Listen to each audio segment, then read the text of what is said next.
तो जय भीम सर्वांना. सर्वात आधी हा व्हिडिओ बघा. सयाजी शिंदेना सांगा ना, ईदच्या टायमाला जाऊन थोडे 5 बकरे माझे वाचव सांग ना. ते रक्त जे वाहतंय त्यांना सांग ना. एवढे मोठे कलाकार आहेत, मोठे मोठे पिक्चर ते देतात. मिठी मारा ना तिथे जरा बकऱ्याला जाऊन. अरे कमीत कमी आपण मंत्रिपदावर आहोत याचं तरी थोडंसं भान असू द्या. अरे विषय काय घडलाय आणि आपण बोलतोय काय याची पण तुम्हाला थोडी पण समज नाहीये. उद्या उठून तर तुम्ही हे पण बोलायला बसले की झाडं हिरवे होते म्हणून त्यांना कापण्यात आलं. अरे थोडा तरी लाज वाटू द्या. आपण भारत देशामध्ये राहतो आणि हा भारत देश ना धर्मनिरपेक्ष देश आहे आणि सर्वात मोठी जगातील लोकशाही असणारा देश आहे. आणि या भारत देशामध्ये एका निसर्गाच्या मुद्द्याला तुम्ही धार्मिक वळण देत आहात, हे कितपत योग्य आहे बरं? अरे आपण मंत्रिपदावर आहोत ना, याचं तरी थोडंसं भान असू द्या तुम्ही.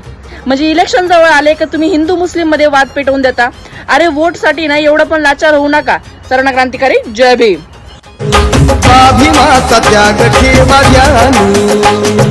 करू नका भीमा.